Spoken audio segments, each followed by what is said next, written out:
Hi, I'm Tim. Welcome to Watchbox, and thanks for logging on. This is Watches Tonight. This evening, we chat live, discuss my favorite Omega Speedmasters in no particular order, and I share your wrist shots right here tonight on Watches Tonight. Guys, before we start, remember, if you want an all-in-one watch valuation tool, news hub, and video viewer designed for watch collectors, we built it. It's right here. Get the Watchbox app on the Apple App Store or Google Play. See all of my videos as they post in real time, and read a running, curated daily feed of the best watch blogs, journals, and magazines, which you can customize to see only what you want. You can even watch Watches Tonight tomorrow morning if you missed the show live. So check out the Watchbox app, the best way to read your watch news, store your collection, and follow the latest updates from Watchbox Studios. Jumping into the box, we have Edward Ledden of Sweden, Jim Millett, Anti-Quorum, Miroslav is joining in, Enrique Casiano, Thomas Burnett, Neo, we've got Eric R. from Southern Utah, John N., Richard Combs from South Florida, Antelope, Nathan Katz, Mateo, Ray's Way, Dave Opencar. We got our friend Joe Tyson from Apex, North Carolina, and Ron H. Ron, I think you're in this episode. Okay, jumping quick to viewer wrist shots. Number one, your machine on my screen. We have Danny H. of Thailand, who shares his love of the Patek Philippe 5940J perpetual calendar, looking good.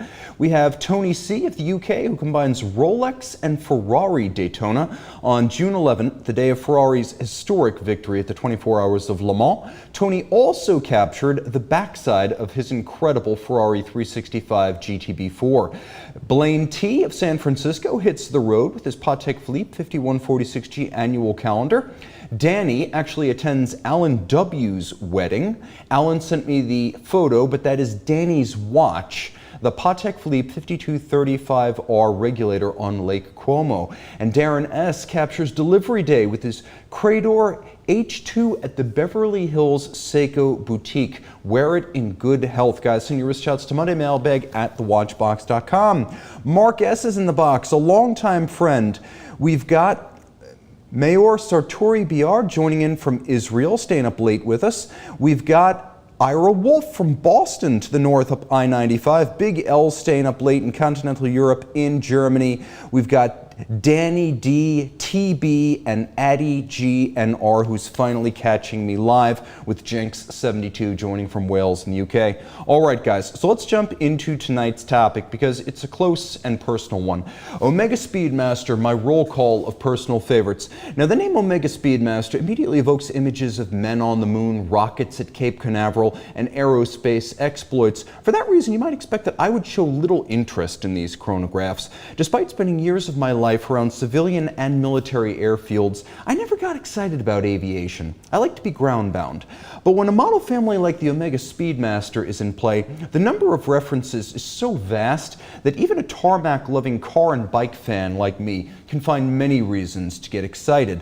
These are my favorite modern-era Omega Speedmasters. I'm going to do my best not to repeat, which is why, for example, tonight we're not going to talk about the Omega X33, even though you know I adore it. Let's start with a few of yours in the box. Let me know, what are your favorite Speedmasters, because this is an interactive show. But let me get started with a watch that's always been at the forefront of my notions for what my next watch might be. Not just Speedmaster, but among all possibilities. And that is the Speedmaster Moonwatch Gray Side of the Moon. This came out in 2014, and I was in love from the first. I had some doubts about whether this would fit, because on paper it's 44¼ millimeters, and it is thick. But we'll talk about how the fit worked out in the end. First and foremost, next year will be my 10th year working in the watch industry. Before that, I was in the Navy, but in my decade of doing this, especially since I've been mostly in the pre-owned field, I've seen damage and refinishing wear to make your stomach churn on watches that have been worn out and then polished too many times. And I've lost all appetite for patina or dulled metal from the refinisher's wheel. I like my watches crisp, and a metal watch is only factory beautiful once.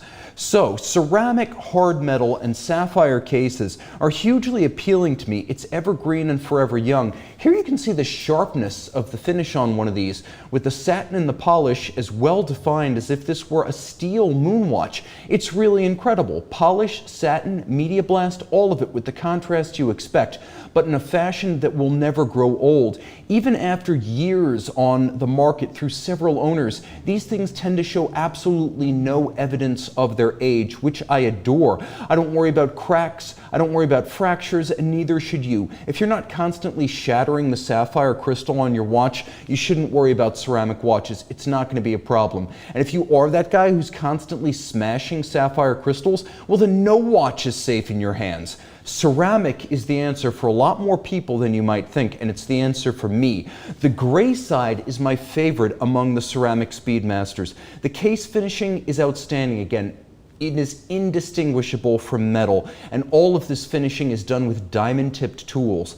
Even the pin buckle here, and this is where it pays to be part of Swatch Group, it is a bright polished metallized ceramic, as durable as the case. This is where a lot of companies making ceramic cases will give you some sort of PVD titanium piece. Not here. Pin and buckle both in ceramic. The platinum dial on this watch with media blast really helps to set it apart from the dark side of the moon and the other side of the moon models. All of those feature ceramic dials. This is a solid platinum disc with black and white gold hands and indices, adding immense richness to what is truly a luxury product. Lume is outstanding, and it's stepped up over the dark side. Not just the dial, but also the bezel and the crown insert, which is a different kind of look. You want to up the ante? Meteorite dials are available on the gray side if you want to raise the luxury stakes and, admittedly, the price. But still, ceramic and meteorite with a little bit of rose gold, very tempting.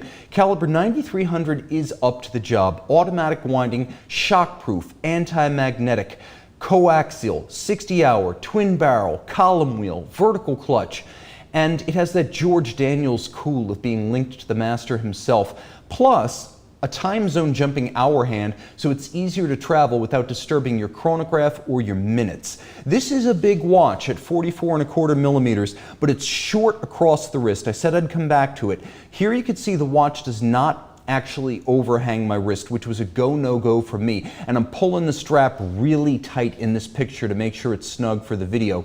This thing flat out rocks. And unlike many of the others in this show, the gray side is both still available and available for less money when bought pre-owned. Now, if you get it with a clasp, a full clasp, it's going to be $13,600. But if you get it with the pin buckle, and I would get it with the pin buckle, then it's $12,000. If you want to buy one of these pre-owned, you can get them all day long for $8,000 to $9,000. And this is a really handsome, original, charismatic, and enduring watch. It's as cool today as it was almost a decade ago, and it debuted the year I got into the watch industry, so I will always have a very soft spot in my heart for this very hard-cased watch. Okay, Thomas G. Hello, Tim. Another great session. I hope I can live up to that. We're not quite there yet. We have Hans N joining in. We got Jim Millett saying gray and blue side underappreciated. Eric B saying, I like it, Tim, but I like more watches that retain or even gain value rather than watches that don't get scratches. Okay, well, we'll have those watches in this show too, I promise you. And we've got Thomas Burnett.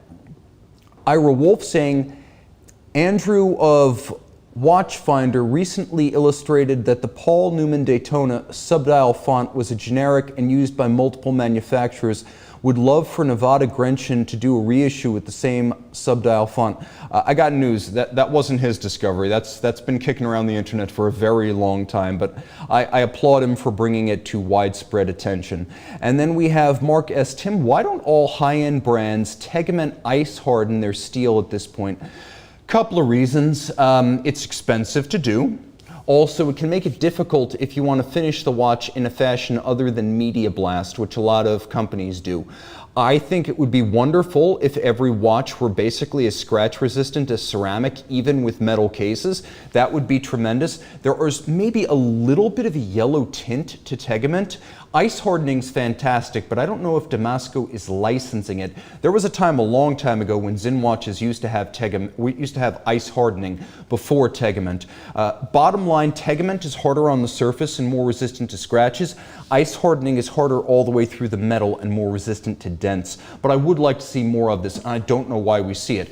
Other than Zinn and Damasco, the only companies I can think of that are making really hard metal would be something along the lines of Hublot with magic gold, Rado with its tool metal, and then, oddly enough, Ferdinand Berthoud with the FB1R regulator, which also has a tegmented case, but for $250,000. All right, welcome to everyone who's in the box. We got Shad Manai joining in, we got Antelope, we got BNS, and we have Jerry Adams rocking the lime strap. Indeed, I am lime strapped to match the lime hands on the dial of my Dan Reuter. Okay, so here's another watch that you probably forgot about. Everyone knows the gray side and the dark side. Those are well known, still in production. But the 2007 Omega Speedmaster Moonwatch 50th anniversary was very special and unlike any other Speedmaster available then. 1,957 pieces to celebrate 50 years since the original Speedmaster model, the CK2915. So it's like the Moonwatch. It looks like a Moonwatch, but it's a little bit larger.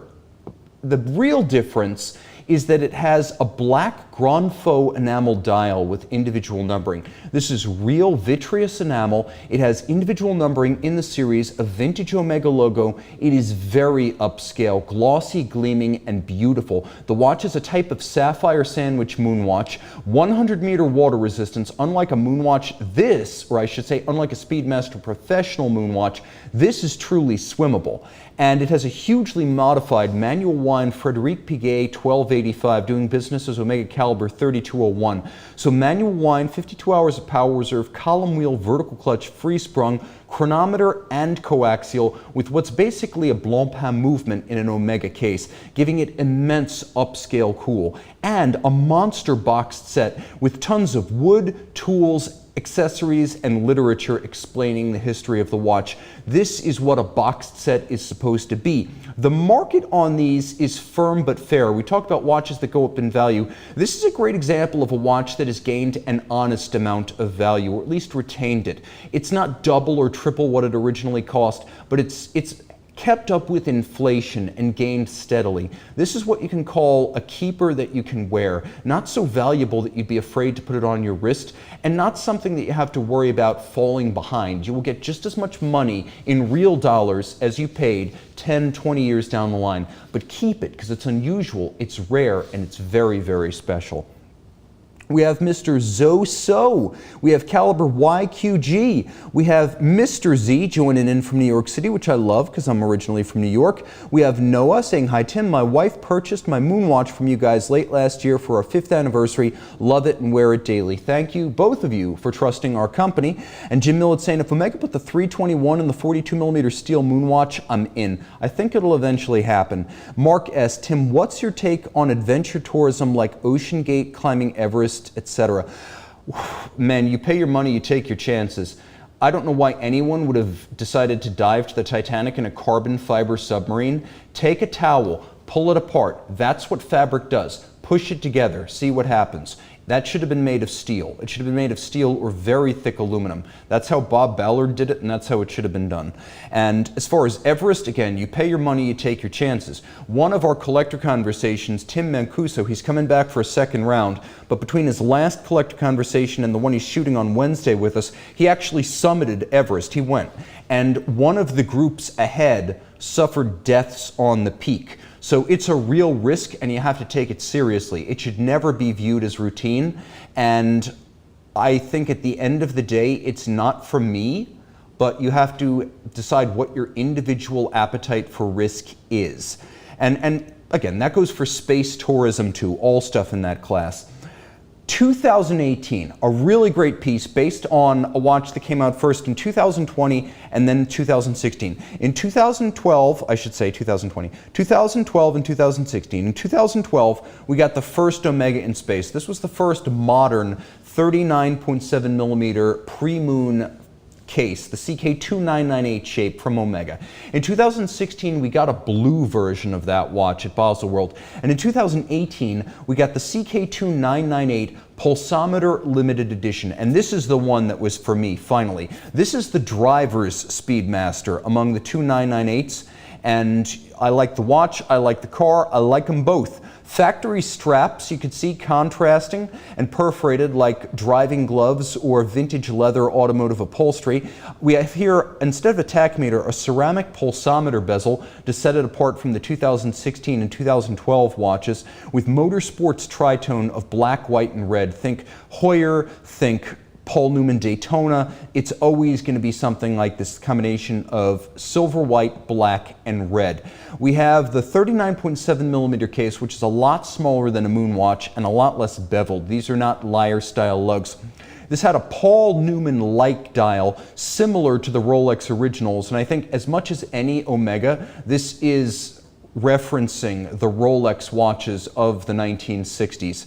And I think they're doing that with a little bit of a sideways glance at what was, at the time, Omega's major rival at the Basel World Show. So you get 2,998 pieces in steel, and you get the Moonwatch caliber, which means, well, this is still very much a driver's Speedmaster. You do get that LaMagna-based tie to the space program, which is still neat for many. The pre-owned value of these genuinely surprised me. When it was new, it sold for $5,850, and now you can see the entire market is 10 grand and above. And if you're looking for an example of a watch that has gained steadily without exploding like a Tiffany teal Nautilus or a blue dial overseas or a Chronomet Bleu from Journe, or for that matter, the silver Snoopy II. This is a really good example of a watch that's going up from a collector standpoint, but doesn't cost ridiculous money and doesn't embody a bubble market. This is off the radar of the people who fuel bubble markets. This is a connoisseur's piece, and the prices reflect that. I bet anyone asked to name a sports chronograph that's doubled in price probably wouldn't have guessed the CK2998 pulsometer if they had 50 guesses. So a very neat piece. Jumping into the box here, we say, Neo, the Speedy Tuesday 1 should be on Tim's list, is it? Maybe. I want to keep you watching. These have to be surprises, or it's not as much fun. What else is going on in the box? Jim Millett saying these had slipped under my radar. And we have HRM saying, I really like the Omega Speedmaster Schumacher editions. There's been a lot of them. Which ones do you like best? And then we have Thomas B saying the blue CK2998 was my favorite, just preferred the color. I think I liked the color of that one better, but the driving theme of the 2018 watch better than the aviation theme of the blue watch. Viewer wrist shots number 2, Richard C. He's in the box. Now he's on your screen. Of South Florida, taking his Patek Philippe 5146R annual calendar out for a spin. We have Chaitanya K and his Rolex Datejust Wimbledon preparing for a tennis match with his daughter. Go easy on her. I hear he says she's 10. At that age, you have to kind of let them win. We have Max S, who travels with his Rolex GMT Master in its natural element above the clouds from Charlotte to San Antonio. Chris C celebrates his 25th work anniversary in style with a Rolex GMT Master 2 Pepsi and Cadillac. And we have Kiki F, a longtime supporter of the show, who rolls in his BMW X7 M pack with his Abel 1911 Discover chronographs. Send your wrist shots to Monday Mailbag at thewatchbox.com to see your wrist on my list. Okay, and let's see. BNS saying, man, imagine paying $250,000 for that sub trip.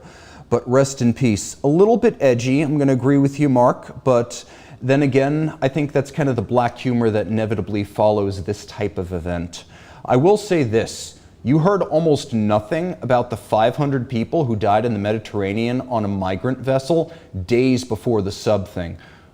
Something to think about in the kind of, I guess, priority ordering we have. But there was almost nothing about that, and a lot should have been said. What else is going on here? We have Chris F saying, funny enough, I was on the fence this weekend on picking up a Wimbledon, decided not to pull the trigger. You know, take a look, try it on, see if you like it. There's big, there's small, there's a couple of different Wimbledon dials and case metal combinations. If you don't love a watch, don't buy it. This is a luxury hobby. You should be so thrilled when you put on that watch and pay your money. It should never feel like a compromise. You should never have a milquetoast response. And then we got Chaz from the Berg saying, hey Tim and fellow watch geeks. And everyone out in cyberspace, Sean says hello. Okay, now let's talk about the Omega Speedmaster. My roll call continues. 2015 Omega Speedmaster Professional Moonwatch Apollo 13 45th Anniversary Edition. 1,970 pieces. If you talk about a bubble market for an Omega, it's probably going to be this one. Although I'll be honest, last year's bubble didn't burst. Deflated a little bit, maybe 10%, but it didn't burst. This is nevertheless one of the biggest market movers of the last decade in the Omega world. Mechanically, a stock Moonwatch, nothing different there, Lemania-based caliber 1861. But dial side, this is where things start to get different. 14 cells on the dial representing A, comic strips, Peanut style, but also the 14 seconds the retro rockets were used on the crippled Apollo craft to re-enter a course towards Earth orbit. We get Snoopy laying down, and his bubble is the failure is not an option line from the Apollo 13 movie. The dial and bezel are both loomed and three-dimensional blocks of loom. Look at those indices. They're three-dimensional applique and they stand above the dial. You actually see the negative of the black lacquer applied atop them. And Snoopy himself and the tachymeter are both loomed. The caseback, this explains what the Silver Snoopy is all about, both the watch and the award. That is a hand-engraved sterling silver Snoopy, and it's the Snoopy that Charles Schulz, the creator of the character, actually illustrated specifically for the NASA Silver Snoopy Award. So this is hand-engraved sterling silver in the style of Schulz. Of course, the award given by the astronauts themselves to esteemed employees and suppliers of NASA, and it was handed over in October of 1970 by the astronauts to Omega for the performance of the Speedmaster during the Apollo recovery. And on the back, behind the silver, Grand Faux enamel in a deep blue with metallic elements, looking like the cosmos. An instant classic and a rare handcrafted work of art in the mass-produced Speedy line. It looks as good today as it did then, and in retrospect, it's hard to believe that this originally retailed for $6,100 when it came out. Times have changed, but I'll note that prices have pulled back a little bit from last year, about 10%. I guess it wasn't a bubble if it didn't burst. Really good loom shot in the upper left-hand corner. I hope the guy gets his money. He's asking the most, but he took the best picture. Now, jumping forward to 2019, everyone knew that the caliber 321 was going to come back at some point. Back in 2017, 2018, I called the shot. It was a guess, I'll admit. It was a guess, but a good one. And while the Ed White would eventually launch as the steel mainstream platform, the first appearance of the reborn 321 caliber, the caliber that actually went to the moon, that came out with the Professional Moonwatch 321 Platinum with its onyx dial. Absolutely deadly. 42mm Moonwatch, platinum case, white gold hands. We've got an onyx dial in black. We've got meteorite sub-registers, again, a nice cosmos out of this world reference and in very subtle fashion. Debut of the reborn caliber 321, built up in a special Omega workshop where people, not machines, actually focus on building these. This was the moon-flown column wheel caliber, otherwise missing from Speedmasters since 1968.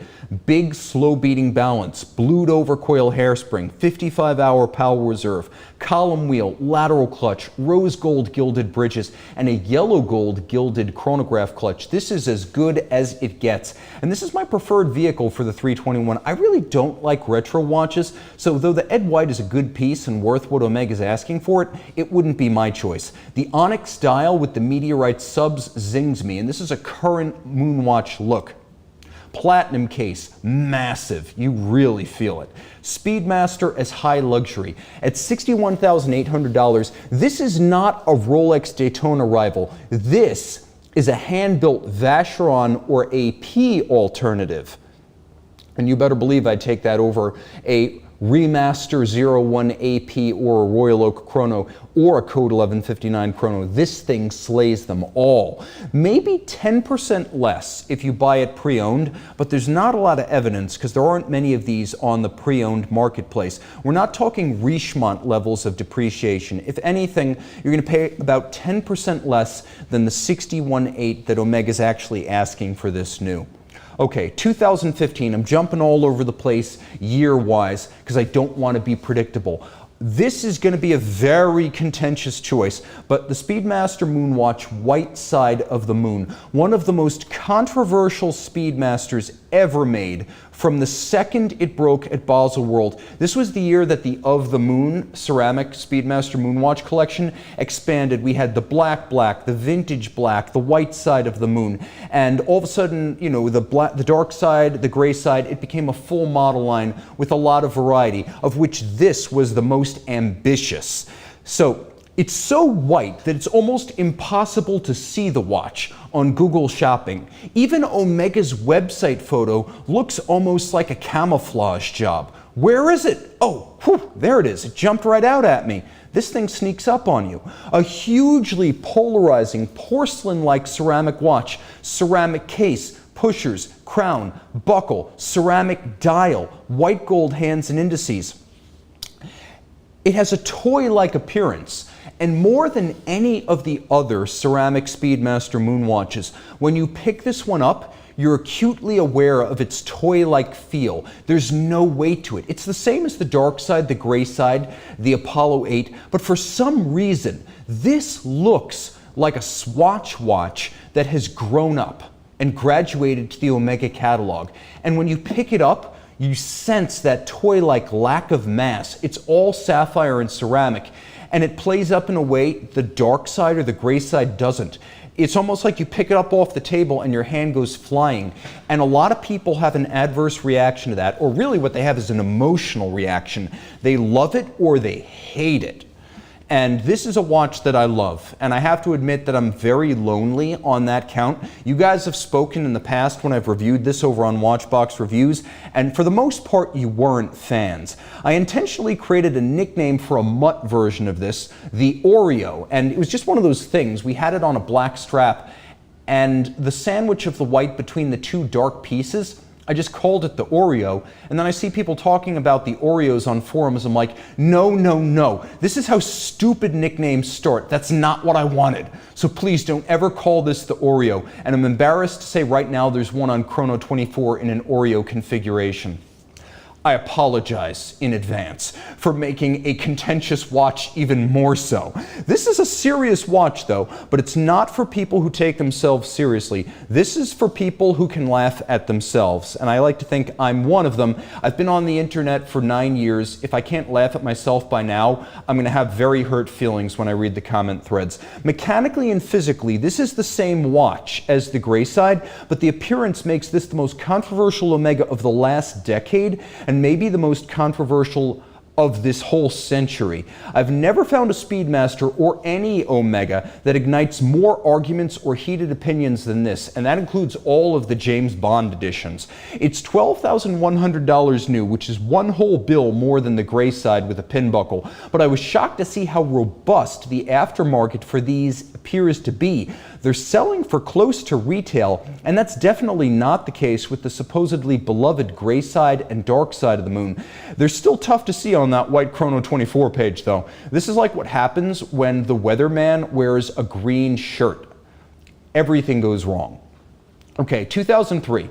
We're going to go back to the oldest watch that's on my list because I'm talking about modern watches. When we're talking about vintage Speedmasters, Robert Jan Broer and vintage specialists can say it all better than I ever could, so I leave that to them. But I consider myself a student of the modern watch, and on that count, my experience is second to none. Maybe there are those who have as many experiences with watches as I have, but after 10,000 videos and even more watches that I never shot, I feel like I've got some perspective. And the modern era has always been my company's business. This is where my experience is. And I think the coolest 21st century Speedmaster, certainly the most artisanal, was the 2003 Speedmaster Professional Moonwatch Moonphase Skeleton. Can we go full screen with that? So 57 pieces, all in platinum, Moonwatch Moonphase, skeletonized and engraved by hand by Armin Strom. Yes, Armin Strom, the watchmaker and engraver who was famous for his elaborations, low-volume elaborations of mainstream watches. And because both Omega and Strom operated out of Bienne, Switzerland, this was a collaboration between neighbors. One enormous One so small that he produced dozens, not hundreds, of watches per year.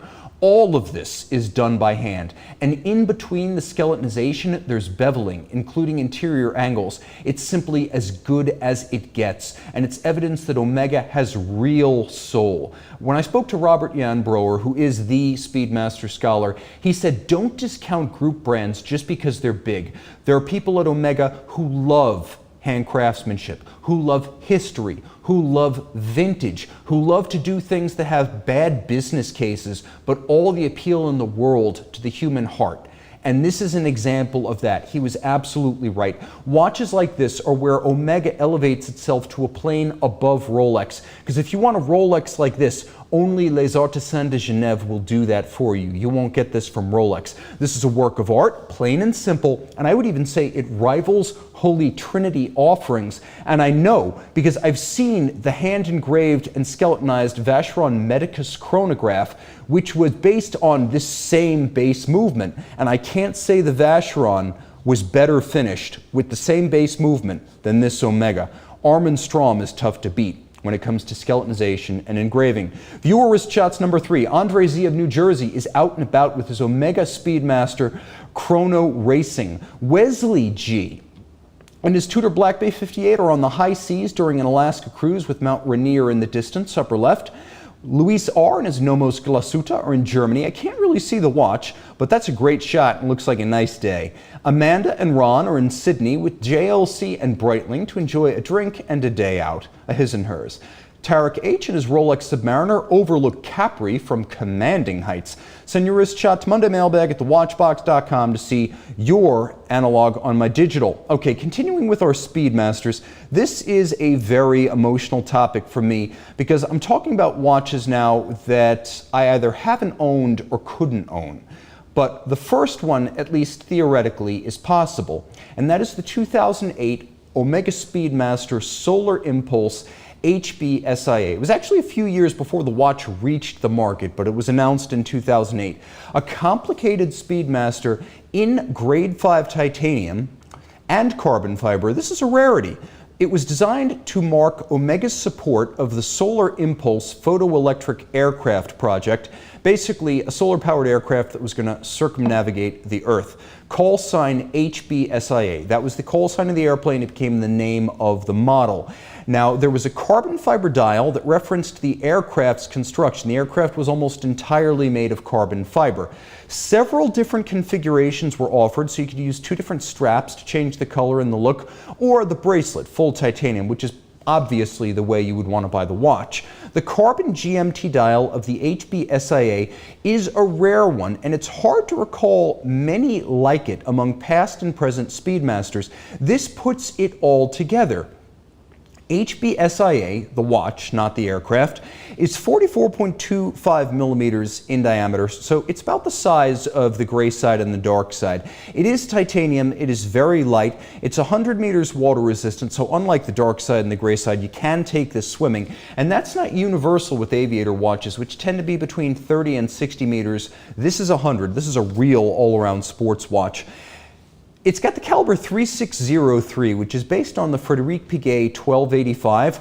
It's automatic. It's considerably more sophisticated than a LaMannia-based Moonwatch. Automatic winding, column wheel, vertical clutch, coaxial escapement, dual time, free sprung, hacking, quick set date, 2 time zones in 12 and 24 hour separately, and real blued and black polished screws. This is finished to a degree somewhere between Omega and Blancpain, and it's a watch that actually ranks in terms of status and stature somewhere between an Omega and a Blancpain. So if you want borderline high horology in a well under $10,000 Omega watch, this is the gateway to that in terms of the tech, the spec, and also the way it's decorated internally. And used pricing is very reasonable. These are in the neighborhood of a new Moonwatch, a new solid caseback full bracelet Moonwatch, so you get a lot for your money. You can see it came with a special box including wood varnishing, which is upscale compared to a standard Speedmaster. There's a lot to love here, and the pricing makes it very accessible, especially if you don't want to own the same Speedmaster that everyone else owns, and that is a problem with Speedmasters. They're highly iterated. This one is fairly unique and very attractive. attractively priced. Plus, between a chronograph, swimmability, a bracelet, and a dual time, you're going to find something that's going to be very practical for you in this watch. Now, we've got a lot to talk about. It's one watch, but it's a mouthful and a wristful. The 2022 Omega Speedmaster Chrono Chime. Monster red gold Speedmaster with an aventurine dial on a solid gold dial base. Oddly, the case, if you look at it, is the CK2998 pre-moon that we saw earlier, albeit on a crazy scale. You could see it's the same shape here, but let me clarify that this is not for everyone. Look at that aventurine dial. Look at those guilloche solid gold sub-registers, but I'm getting ahead of myself. This watch is massive.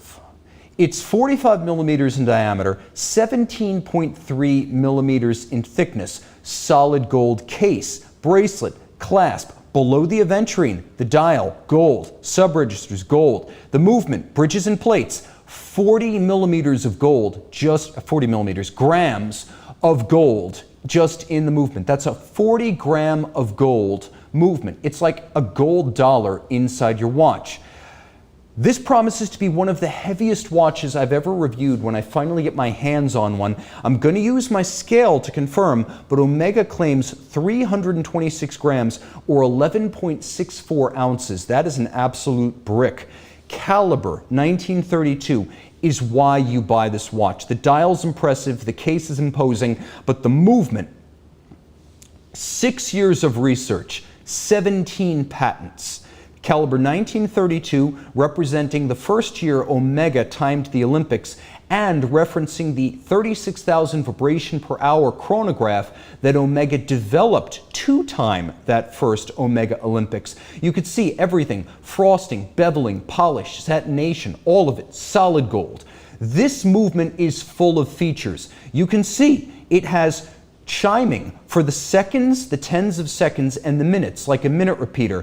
It chimes the elapsed time measured by the chronograph. You can hear and comprehend the chrono elapsed time even in the dark. A world premiere by Omega, matched by no one else. Even with the split-second chronograph capability and the high power draw, 60 hours of power reserve. Your solid gold bridges and plates, 18 karat, hand finished, just like an FP Journe. 36,000 vibration per hour, 5 hertz like an El Primero, but more durable, with a full bridge, a free sprung balance, amagnetic, that is amagnetic, to over 1.5 Tesla, 15,000 Gauss and beyond.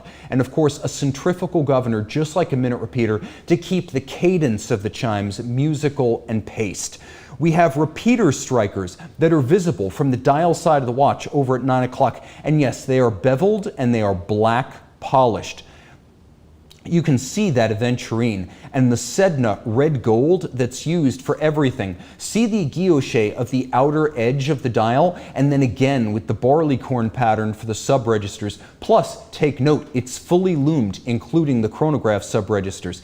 It has a box that shocks. The size of a travel trunk. It is all hand-laid wood and polished metal fixtures, and it features, in addition to accessories, an amplifier system that allows you to amplify the sound of the strikers and better hear that for which you have paid. $486,000. So the price is prohibitive. Guys, by the way, before the end of this, I want to hear about your favorite Speedmasters, so let me know your favorite Speedmasters now, and in about 30 seconds, I'm going to start reading them off, because I want to hear what you have to say. So the price here is prohibitive, but wait. Look before you leap. Consider, like our previous Arm & Strom and Onyx-style Speedmasters, this Chrono Chime exists in a high horology realm where comparables carry names like Audemars Piguet, Patek Philippe, Alongo Unzona, and FP Journe. This isn't the kind of Speedmaster you cross-shop with IWC Pilots and Rolex Daytonas and Breitling Navitimers. The price reflects all the work that went into this, not just to finish it exquisitely by hand or to build it from precious materials, but again, the 6 years of development, the 17 patents, all of that you're paying for, and it's being amortized over a tiny number of watches. I'm sure they're making dozens of these, not hundreds per year. Consider how this type of product elevates Omega, regardless of how many are sold. At Rolex, Shocking developments, things that echo across the internet, include display casebacks, titanium cases, lefty GMTs, pink dials. Okay, that's maybe ambitious by Rolex standards, but at Omega, shocking means a November launch out of sequence of a watch that deals body blows to Greubel Forsey and the most expensive pieces from Richard Mille. That's what shocking means at Omega, and this lives up to that kind of billing. At Omega, anything is possible with zero notice at any time. It's like Professor Farnsworth's description of quantum physics in Futurama. Quantum physics, where anything can happen at any time for no reason. That's like Omega product launches, and it's thrilling to live in a world where that kind of possibility exists all 12 months of the year. We often rip group-owned brands. We say that they're only delivering for the shareholder, that they're too conservative, that everything's designed by a committee, that focus groups market test ideas before they make it through to production approval. But Omega might be the standout exception that brand-level creators sometimes accomplish incredible things even under group umbrellas. And I do mean that, brand-level creators, people who are inside the machine, who still have the ability to pull the levers and directly approve a model and then make it real. Very, very special. Okay, we have Adita D saying, my favorites would be the Speedmaster Tintin or the CK299H Blue. We have Patel Philippe saying the Speedmaster Moonwatch Mitsukoshi Retailer Edition. We have James Carrion saying Speedmaster Blue Side of the Moon, definitely my favorite moon side variant. We have Zach S saying my favorite will always be the vintage 321 watches, 14512, but modern ones. That Aventurine Moon Phase watch is just awesome. We have Ivan Jan saying my favorite Speedy is the dark side of the moon. We have Jim Millett saying always listening, been a fan for years. A guess of Patel Philippe, who must also be one of our creators online. We've got Watch on the side saying my favorite is the Speedmaster Moonshine 50th anniversary, and Aunt G saying the Japan Racing Dial. Nate Dogg, his favorite Speedy is his birth year, 1974 Moonwatch Professional. Crazy Watch, hi from Luxembourg. As always, thanks for sharing. I love to share, and I love that you guys tune in to see. I see that we've got Richard Combs talking about a beautiful 50th anniversary Snoopy. Clive Williams, Apollo 8 is my favorite.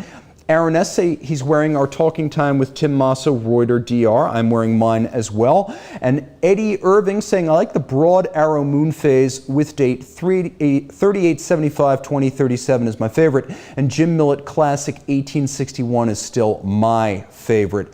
Rich Buddy saying the real transitional 861 Speedmaster with the hand-modified applied 321 metal logo. And Tim G's joining in from Amsterdam in the Low Countries.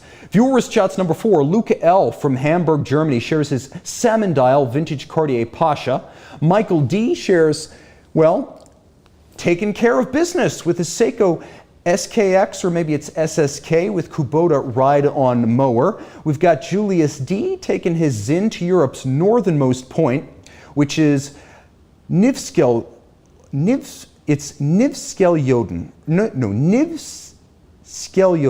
Nivskeljoden, Norway. And if you're wondering where that is, right here. It's easier to spot than it is to pronounce. And then we have Eddie S. and his Rolex Datejust traveling Europe with this shot from Aranzano, Italy, looking good. And then Troy B. takes a cruise on the Seine in Paris. The city lights with his Seiko. Guys, send your wrist shots to Monday Mailbag at thewatchbox.com. I will be out of the office next Monday with the U.S. 4th of July holiday. Actually, I'm going to be on assignment in Europe with LV watch launch next week. So don't tune in next week. There won't be a Watches Tonight, but I will be back the following week, Monday, July 10th. Until then, get the Watchbox app to check out our very latest, both watches and videos. Remember, Apple App Store or Google Play. Thanks to you. Thanks to Sean on the switcher. Time out, Tim out. I will see you soon enough. And thanks for logging on.